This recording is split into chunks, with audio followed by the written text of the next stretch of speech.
شروع اللہ کا نام لے کر جو بڑا مہربان نہایت رحم والا ہے۔ یہ ایک سورہ ہے جس کو ہم نے نازل کیا اور اس کے احکام کو فرض کر دیا اور اس میں صاف صاف آیتیں نازل کی تاکہ تم یاد رکھو۔ بدکاری کرنے والی عورت اور بدکاری کرنے والا مرد جب ان کی بدکاری ثابت ہو جائے تو دونوں میں سے ہر ایک کو 100 درے مارو، اور اگر تم اللہ اور روز آخر پر ایمان رکھتے ہو تو اللہ کے قانون کو نافذ کرنے میں تمہیں ان پر ہرگز ترس نہ آئے، اور چاہیے کہ ان کی سزا کے وقت مسلمانوں کی ایک جماعت بھی موجود ہو۔ بدکار مرد تو بدکار یا مشرک عورت کے سوا کسی سے نکاح نہیں کرتا، اور بدکار عورت کو بھی بدکار یا مشرک مرد کے سوا اور کوئی نکاح میں نہیں لاتا، اور یہ یعنی بدکار عورت سے نکاح کرنا مومنوں پر حرام ہے۔ اور جو لوگ پرہیزگار عورتوں کو بدکاری کا عیب لگائیں اور اس پر 4 گواہ نہ لائیں تو ان کو 80 درے مارو اور کبھی ان کی شہادت قبول نہ کرو، اور یہی بد کردار ہیں۔ ہاں، جو اس کے بعد توبہ کر لیں اور اپنی حالت سنوار لیں تو اللہ بھی بخشنے والا ہے، مہربان ہے۔ اور جو لوگ اپنی بیویوں پر بدکاری کی تہمت لگائیں اور خود ان کے سوا اور گواہ نہ ہوں تو ہر ایک کی شہادت یہ ہے کہ پہلے تو 4 بار اللہ کی قسم کھائے کہ بے شک وہ سچا ہے، اور 5ویں بار یہ کہے کہ اگر وہ جھوٹا ہو تو اس پر اللہ کی لعنت۔ اور عورت سے سزا کو یہ بات ٹال سکتی ہے کہ وہ پہلے 4 بار اللہ کی قسم کھائے کہ بے شک یہ جھوٹا ہے، اور 5ویں دفعہ یوں کہے کہ اگر یہ سچا ہو تو مجھ پر اللہ کا غضب نازل ہو۔ اور اگر تم پر اللہ کا فضل اور اس کی مہربانی نہ ہوتی تو بہت سی خرابیاں پیدا ہو جاتی۔ اور یہ کہ اللہ توبہ قبول کرنے والا ہے، حکیم ہے۔ جن لوگوں نے یہ بہتان باندھا ہے وہ تمہیں میں سے ایک جماعت ہے، اس کو اپنے حق میں برا نہ سمجھنا بلکہ وہ تمہارے لیے اچھا ہے۔ ان میں سے جس شخص نے گناہ کا جتنا حصہ لیا اس کے لیے اتنا وبال ہے، اور جس نے ان میں سے اس بہتان کا بڑا بوجھ اٹھایا ہے اس کو بڑا عذاب ہوگا۔ جب تم نے وہ بات سنی تھی تو مومن مردوں اور عورتوں نے کیوں اپنے دلوں میں نیک گمان نہ کیا اور کیوں نہ کہہ دیا کہ یہ کھلم کھلا بہتان ہے؟ یہ بہتان لگانے والے اپنی بات کی تصدیق کے لیے 4 گواہ کیوں نہ لائے؟ تو جب یہ گواہ نہیں لا سکے تو اللہ کے نزدیک یہی جھوٹے ہیں۔ اور اگر دنیا اور آخرت میں تم پر اللہ کا فضل اور اس کی رحمت نہ ہوتی تو جس شغل میں تم منہمک تھے اس کی وجہ سے تم پر بڑا سخت عذاب نازل ہوتا۔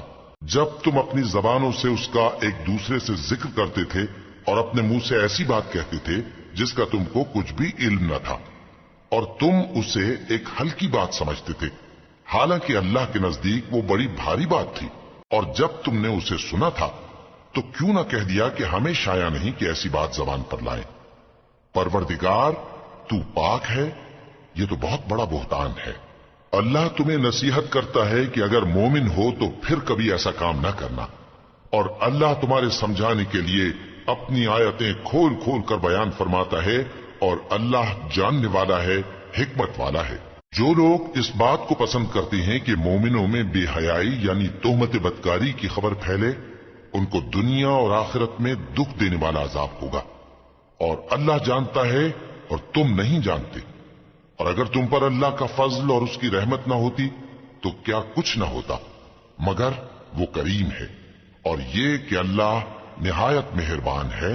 رحیم ہے۔ مومنوں، شیطان کے قدموں پر نہ چلنا، اور جو شخص شیطان کے قدموں پر چلے گا تو شیطان تو بے حیائی کی باتیں اور برے کام ہی بتائے گا۔ اور اگر تم پر اللہ کا فضل اور اس کی مہربانی نہ ہوتی تو ایک شخص بھی تم میں پاک نہ ہو سکتا، مگر اللہ جس کو چاہتا ہے پاک کر دیتا ہے، اور اللہ سننے والا ہے، جاننے والا ہے۔ اور جو لوگ تم میں صاحب فضل اور صاحب مال ہیں وہ اس بات کی قسم نہ کھائیں کہ رشتہ داروں اور محتاجوں اور وطن چھوڑ جانے والوں کو کچھ نہیں دیں گے، اور ان کو چاہیے کہ معاف کر دیں اور درگزر کریں۔ کیا تم پسند نہیں کرتے کہ اللہ تم کو بخش دے؟ اور اللہ تو بخشنے والا ہے، مہربان ہے۔ جو لوگ پرہیزگار اور برے کاموں سے بے خبر اور ایماندار عورتوں پر بدکاری کی تہمت لگاتی ہیں ان پر دنیا اور آخرت دونوں میں لعنت ہے، اور ان کو سخت عذاب ہوگا،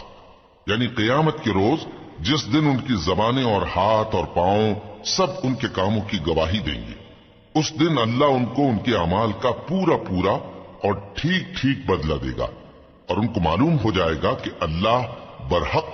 اور حق کو ظاہر کرنے والا ہے۔ ناپاک عورتیں ناپاک مردوں کے لیے ہیں اور ناپاک مرد ناپاک عورتوں کے لیے، اور پاک عورتیں پاک مردوں کے لیے ہیں اور پاک مرد پاک عورتوں کے لیے۔ یہ پاک لوگ ان جھوٹوں کی باتوں سے بری ہیں اور ان کے لیے بخشش اور نیک روزی ہے۔ مومنوں، اپنے گھروں کے سوا دوسرے لوگوں کے گھروں میں گھر والوں سے اجازت لیے اور ان کو سلام کیے بغیر داخل نہ ہوا کرو، یہ تمہارے حق میں بہتر ہے، اور ہم یہ نصیحت اس لیے کرتے ہیں کہ شاید تم یاد رکھو۔ پھر اگر تم گھر میں کسی کو موجود نہ پاؤ تو جب تک تم کو اجازت نہ دی جائے اس میں مت داخل ہو، اور اگر یہ کہا جائے کہ اس وقت لوٹ جاؤ تو لوٹ جایا کرو، یہ تمہارے لیے بڑی پاکیزگی کی بات ہے، اور جو کام تم کرتے ہو اللہ سب جانتا ہے۔ ہاں،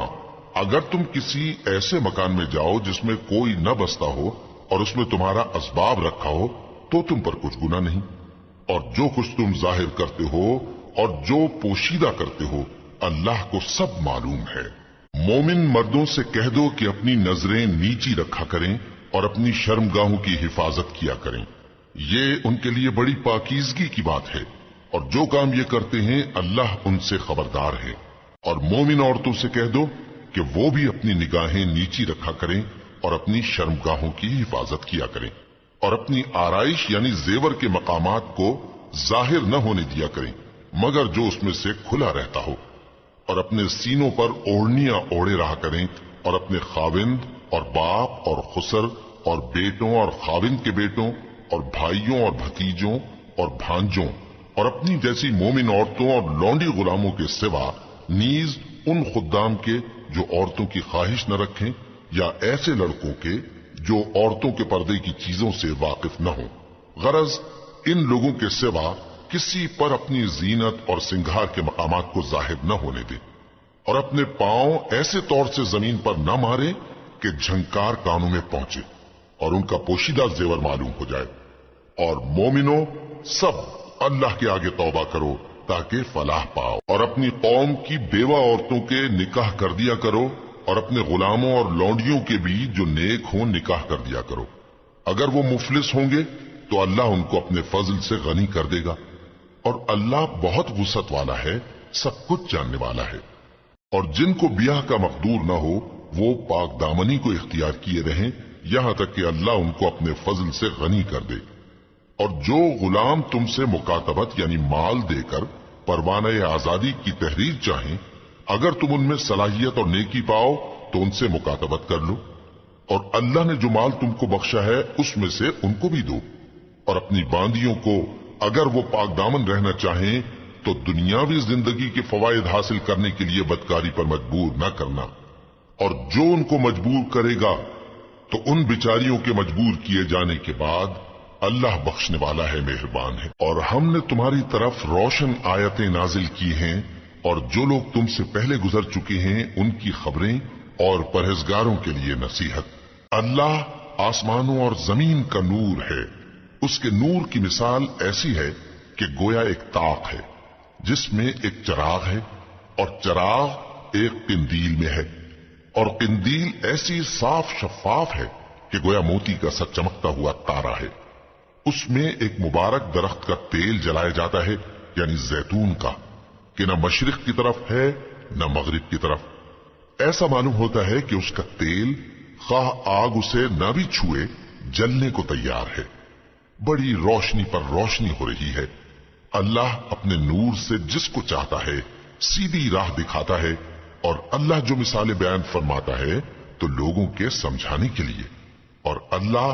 ہر چیز سے واقف ہے۔ وہ قندیل ان گھروں میں ہے جن کے بارے میں اللہ نے ارشاد فرمایا ہے کہ بلند کیے جائیں اور وہاں اللہ کے نام کا ذکر کیا جائے،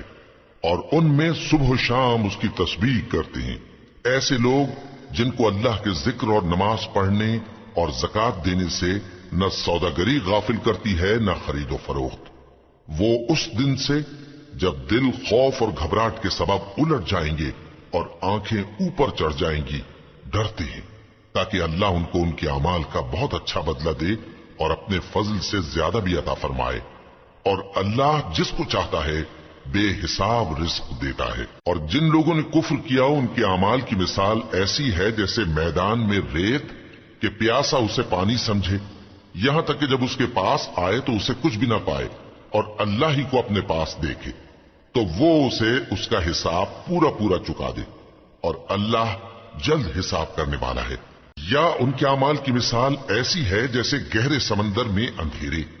جس پر لہر چڑھی چلی آتی ہو اور اس کے اوپر اور لہر آ رہی ہو اور اس کے اوپر بادل ہو، غرض اندھیرے ہی اندھیرے ہوں، ایک پر ایک چھایا ہوا، جب اپنا ہاتھ نکالے تو کچھ نہ دیکھ سکے،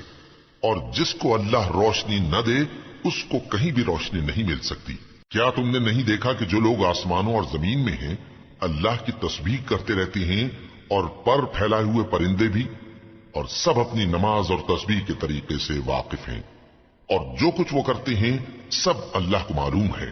اور آسمان اور زمین کی بادشاہی اللہ ہی کے لیے ہے اور اللہ ہی کی طرف لوٹ کر جانا ہے۔ کیا تم نے نہیں دیکھا کہ اللہ ہی بادلوں کو چلاتا ہے، پھر ان کو آپس میں ملا دیتا ہے، پھر ان کو تہ بتہ کر دیتا ہے، پھر تم دیکھتے ہو کہ بادل سے مے نکل کر برس رہا ہے، اور آسمان میں جو اولوں کے پہاڑ ہیں ان سے اولے نازل کرتا ہے، تو جس پر چاہتا ہے اس کو برسا دیتا ہے اور جس سے چاہتا ہے ہٹا رکھتا ہے، اور بادل میں جو بجلی ہوتی ہے اس کی چمک آنکھوں کو خیرہ کر کے بینائی کو اچ کے لیے جاتی ہے۔ اللہ ہی رات اور دن کو بدلتا رہتا ہے، اہل بصارت کے لیے اس میں بڑی عبرت ہے۔ اور اللہ ہی نے ہر چلنے پھرنے والے جاندار کو پانی سے پیدا کیا، تو ان میں سے بعض ایسے ہیں کہ پیٹ کے بل چلتے ہیں، اور بعض ایسے ہیں جو 2 پاؤں پر چلتے ہیں، اور بعض ایسے ہیں جو 4 پاؤں پر چلتے ہیں۔ اللہ جو چاہتا ہے پیدا کرتا ہے، بے شک اللہ ہر چیز پر قادر ہے۔ ہم ہی نے روشن آیتیں نازل کی ہیں، اور اللہ جس کو چاہتا ہے سیدھے راستے کی طرف ہدایت کرتا ہے۔ اور بعض لوگ کہتے ہیں کہ ہم اللہ پر اور رسول پر ایمان لائے اور ان کا حکم مان لیا، پھر اس کے بعد ان میں سے ایک فریق پھر جاتا ہے، اور یہ لوگ صاحب ایمان ہی نہیں ہیں، اور جب ان کو اللہ اور اس کے رسول کی طرف بلایا جاتا ہے تاکہ پیغمبر ان کا قضیہ چکا دیں تو ان میں سے ایک فریق منہ پھیر لیتا ہے، اور اگر ان کو حق ملتا ہو تو اس کی طرف قبول کر کے چلے آتے ہیں۔ کیا ان کے دلوں میں بیماری ہے یا یہ شک میں ہیں، یا ان کو یہ خوف ہے کہ اللہ اور اس کا رسول ان پر ظلم کریں گے؟ نہیں، بلکہ یہ خود ہی ظالم ہے۔ مومنوں کی تو یہ بات ہے کہ جب اللہ اور اس کے رسول کی طرف بلائے جائیں تاکہ وہ ان میں فیصلہ کریں تو کہیں کہ ہم نے حکم سن لیا اور مان لیا، اور یہی لوگ فلاح پانے والے ہیں۔ اور جو شخص اللہ اور اس کے رسول کی فرما برداری کرے گا اور اس سے ڈرے گا اور اس کا تقوی اختیار کرے گا تو ایسے ہی لوگ مراد کو پہنچنے والے ہیں۔ اور یہ اللہ کی سخت سخت قسمیں کھاتے ہیں کہ اگر تم ان کو حکم دو تو سب گھروں سے نکل کھڑے ہوں۔ کہہ دو کہ قسمیں مت کھاؤ، پسندیدہ فرما برداری درکار ہے، بے شک اللہ تمہارے سب اعمال سے خبردار ہے۔ کہہ دو کہ اللہ کی فرما برداری کرو اور رسول کے حکم پر چلو، اگر منہ موڑو گے تو رسول پر اس چیز کا ادا کرنا ہے جو ان کے ذمے ہے، اور تم پر اس چیز کا ادا کرنا ہے جو تمہارے ذمے ہے، اور اگر تم ان کے فرمان پر چلو گے تو سیدھا رستہ پالو گے، اور رسول کے ذمے تو صاف صاف پہنچا دینا ہے۔ جو لوگ تم میں سے ایمان لائے اور نیک کام کرتے رہے ان سے اللہ کا وعدہ ہے کہ ان کو ملک کا حاکم بنا دے گا، جیسا ان سے پہلے لوگوں کو حاکم بنایا تھا، اور ان کے دین کو جسے اس نے ان کے لیے پسند کیا ہے مستحکم و پائیدار کرے گا، اور خوف کے بعد ان کو امن بخشے گا۔ وہ میری عبادت کریں گے اور میرے ساتھ کسی چیز کو شریک نہ بنائیں گے، اور جو اس کے بعد کفر کرے تو ایسے ہی لوگ بد کردار ہیں۔ اور نماز پڑھتے رہو اور زکات دیتے رہو اور پیغمبر کے فرمان پر چلتے رہو تاکہ تم پر رحمت کی جائے، اور ایسا خیال نہ کرنا کہ کافر لوگ ہم کو زمین میں مغلوب کر دیں گے، ان کا ٹھکانہ دوزخ ہے اور وہ بہت برا ٹھکانہ ہے۔ مومنوں، تمہارے باندی غلام اور جو بچے تم میں سے بلوغ کو نہیں پہنچے 3 دفعہ یعنی 3 اوقات میں تم سے اجازت لیا کریں، ایک تو نماز فجر سے پہلے، اور دوسرے گرمی کی دوپہر کو جب تم کپڑے اتار دیتے ہو، اور تیسرے عشاء کی نماز کے بعد۔ یہ 3 وقت تمہارے پردے کے ہیں، ان کے آگے پیچھے یعنی دوسرے وقتوں میں نہ تم پر کچھ گناہ ہے اور نہ ان پر کہ کام کاج کے لیے ایک دوسرے کے پاس آتے رہتے ہو۔ اس طرح اللہ اپنی آیتیں